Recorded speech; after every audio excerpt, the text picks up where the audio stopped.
Hello, Runlings. Oh my gosh, how long has it been since I've been out last? It's got to be like a month probably.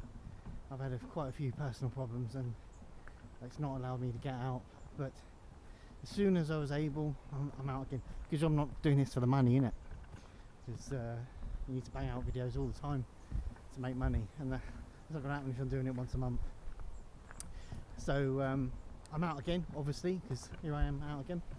And it's the worst day I could have picked for it. I wait a month, and then when I do go, it's miserable weather. It's not raining at the moment, but it's been raining on and off all day long, really heavy. But once I pick a day, I go out regardless of the weather. I've been quite lucky actually, because let me think. I think it's only ever rained once. It was when I was leaving. It wasn't even when I turned up. So yeah, I've been pretty lucky anyway. So I can't really complain too much. So I'm actually in an area that I've been to lots of times before, but this specific place I haven't been to before. I broke a rule that I seem to break all the time about recceing in an area, and I kind of walked past it and went, that looks interesting. Not exactly a recce. So it's a bit of a test run. This is to see if this is going to be any good or not. And the weather's not going to help either, but we'll see how it goes.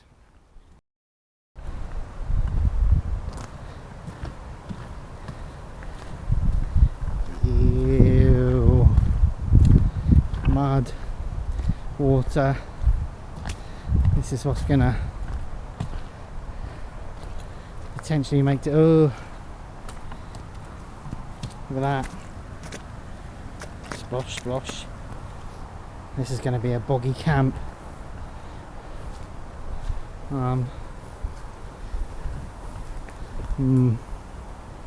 That's the entrance.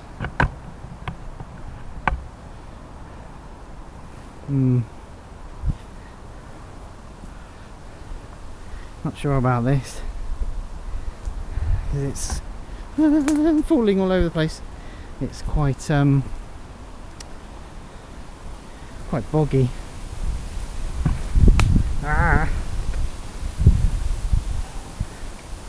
The floor's very uneven. I think take into account the floor just by walking past and peeking in as I'm passing. This could be, might be a no-go. I don't know. The floor is so uneven. We'll see. I'll go further in. Right, so this is probably the least happiest I've been with the site, because the floor is completely uneven and it was a pig to put the tent up. Everything's all wonky. It's very dark in here. I'm safe from there's no, all the trees are really thin, so it won't be comfortable if anything comes over, but it won't kill me, so that's quite good. But it's created a canopy, look at that, and it's made it quite dark in here, which I don't care about, other than the fact that from the filming point of view it means I'm in that place where it's too bright for light, so they ain't going to make any difference, but it's too dark for filming, so that's kind of going to be annoying. It's because it keeps raining all the time. I've put up my brolly with it, so I can hang, you see underneath, I can hang all my waterproofs. It hasn't rained yet since I've been here, luckily. It's been raining all day, and I hate having to bring wet waterproofs into the tent, so I've put that up so that I can hang all my wet stuff underneath that. And if it really chucks it down and I don't want to go into the tent, I can always move and sit under there myself. It's just another extra thing I brought for the rubbish weather. And the ground's really soft as well, so it's not the tent's not as taut as I like it to be. When I pull it taut, it pulls all the pegs out because the ground's so soft. I think because of the pre-mentioned problems, I think the god of camping isn't happy that I haven't been out for a month. He says, I see, turn your back on me, turn your back on me. I'm not going to make it easy for you. I'm going to soft ground, pouring down rain. There's not much room here either. It wasn't because I didn't recce the site at all. It's all the god of camping. So, but you know, I had a quick look around, but I haven't got time to walk miles. So, and there's no need for me to dress stealth either, because it's so dense in here. The nearest path is miles away. Look at that. It's like there's no way out visually. That little patch of grass here, where's my finger, is the way in and out. It's like a very narrow patch of naturally formed grass where for some reason nothing else grows. That's the only way out. But you know, it is beautiful. It's lovely. From the mechanical point of view, it makes things a bit awkward. But you know, having said that, it is lovely here. It's a good spot. Today's meal. It's really dark already. I said it would get dark. Spam.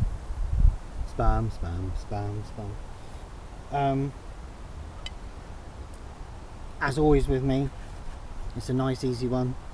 I'm just slicing up spam with my spoon because I forgot to bring a knife, and it's making me salivate just smelling it.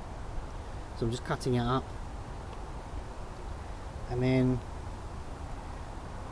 because it's quite greasy, fatty, oily, I don't know, it fries itself.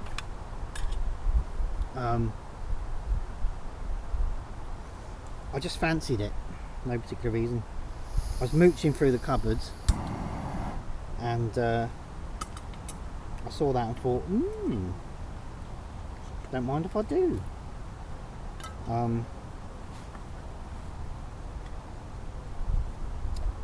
And it's just a case, it's great for camping because it's just a case of chucking it on and watching it fizz. I can hear it fizzing already.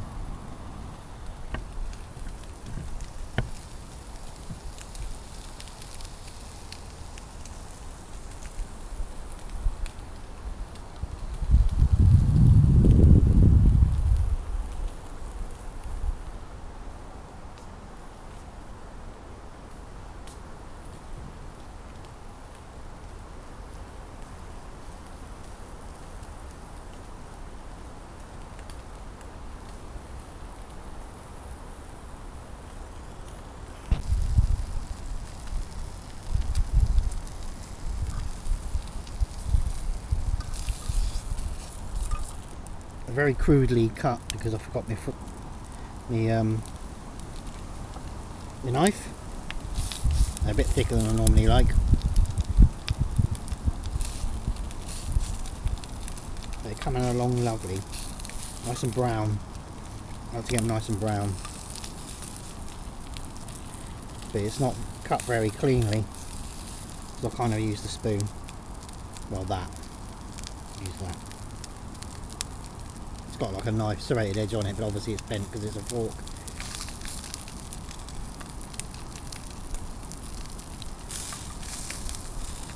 And that's it really, nice and simple. Stick it on my Ridge Monkey. It cooks in its own fat.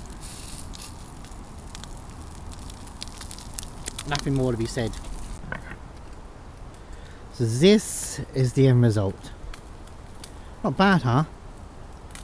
Well, I don't think so anyway. Nice and crispy, and it gives, that's my imagination, but it gives them a sort of a nice nicer flavour. I don't know, but it seems to be the case. And there you go.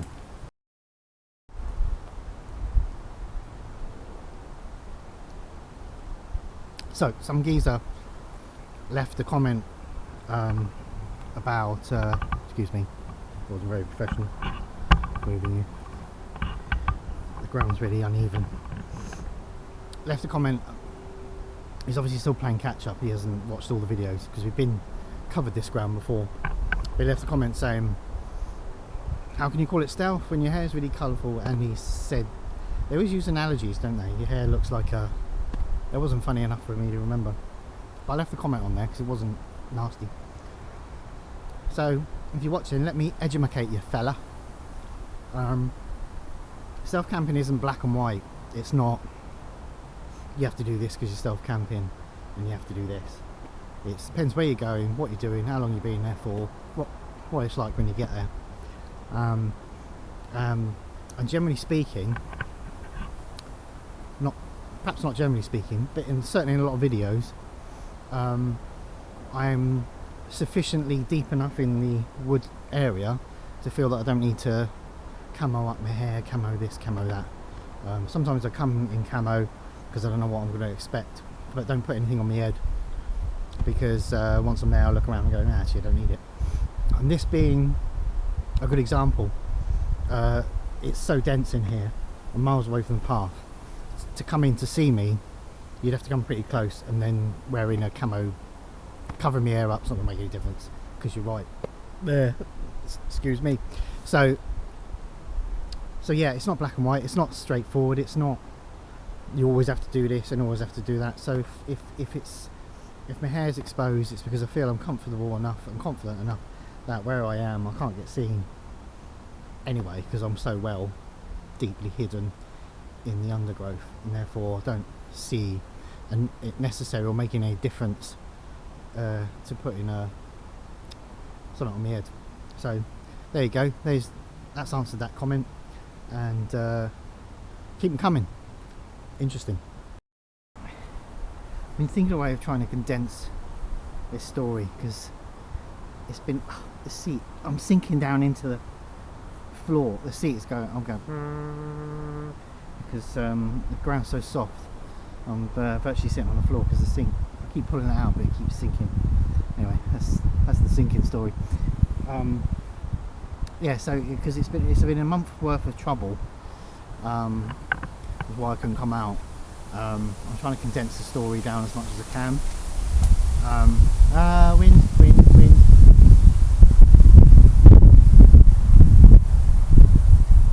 Get the odd gust that comes in. It's not especially strong, but sounds worse because I'm surrounded by trees, blowing all the trees. So one of the reasons is a simple, quick one, is that my girlfriend is landscaping her garden, and after doing that all day, you come in and I'm like, I've got the strength to carry a bag. That's a small one. That's not really the biggest thing. Is my car went wrong, and it was such a catastrophic failure that it was literally cheaper to buy another car. Yeah, because it's not a brand new car, it's an old car, so it's literally cheaper to buy an equivalence, shall we say. So I managed to, I don't have any money, I'm not going to explain how I got it, but I managed to acquire the money to buy another car. I had that car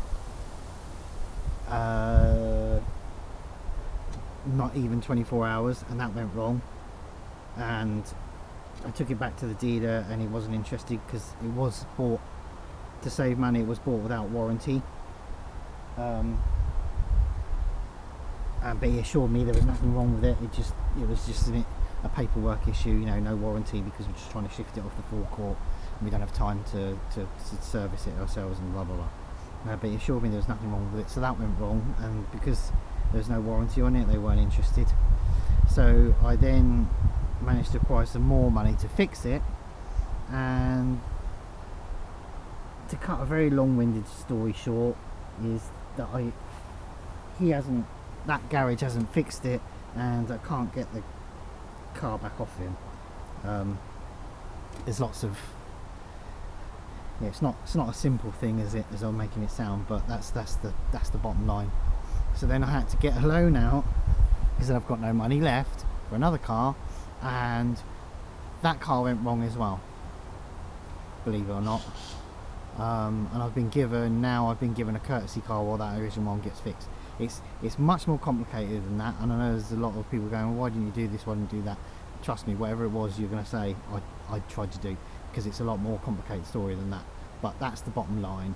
I've had no transport, and now I'm on a courtesy car because what I originally got a loan for isn't working and is in the garage and being fixed, and that has stopped me from being able to do most things, because just about everything I do, I need transport to get there.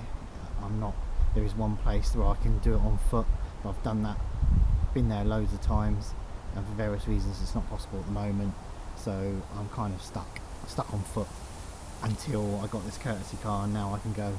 And this chair is right up my bottom. I need to, oh, that's better. So yeah, so all those things together, all those problems together, and what a terrible stream of bad luck. I mean, it can only happen to me. And that's what's fluffed me for the last has it been a month? I think it's about a month. But you know, I have a courtesy car and I've got that until the other one gets fixed, so I should be alright for transport from now here on in, and everything should be back to normal. And it feels like it's trying to rain because I feel spots coming through the canopy. See if I can, if I get a choice, I'd rather be outside because it's just nicer. That's what you come here for. I don't really want to be in the tent and looking through a little hole to see what there was, but this bobcat, I can sit in there, unzip it down slightly and still look out, or I can go in under my brolly. You know, give myself a choice that still kind of keeps me, you know, I don't like being boxed up inside the tent and you can't see anything, because then I kind of think, well, I might as well not be here, because I'm out here to be in the wilderness and enjoy all the natural countryside, and if you're stuck in a tent you can't do that, so I bought the equivalent stuff with me so that hopefully doesn't happen. And I've just realised I've been looking at I'm not used to this camera, and I've been looking at the picture the whole time, and not into, so apologies for that. I ain't saying all that again. Oh, and I have to forget something every time I go camping. This time I forgot my nifty little watch that you press the button and it records, so I'm having to do the old so that's today's forget. Oh, and a knife, because I've got that, and I tried to cut it with that, which cut my food with that, didn't really work. So that's my two forgets, so always have to, and there you go. Good morning. I've no idea what time. Well, that's not true. I think it's about 4:30. Apologies for the poor lighting. My I've lost my train of thought so early. My sleeping pad has gone down 3 times through the night, and the third time I said, that's it. Whatever the time is, I'm getting up, and I think it's about 4:30 now. So I'm calling it a day, because it's just too early in the morning. I don't fancy a coffee or my morning breakfast this early. Am I bailing? It's 4:30. Am I bailing? It's not quite. It's still morning, so I don't know if I'm bailing or not. But it's 4:30 in the morning, and I'm going, because I'm going to start packing up, and I'm going because, as I said, my sleeping pad, it's slowly going down, and the third time I've had enough. So I'm trying to get the light better. Apologies for no morning routine, but that's me done. It's the god of camping. It's making sure I had a miserable one. It's punishing me for not being here. So I'm going to sign off. It's too dark to show you the leave no trace or anything, but I always do that. And I'll see you the next time, and apologies for the poor ending. I'll see you next time, and I will be doing one soon. Now I'm mobile again. See ya.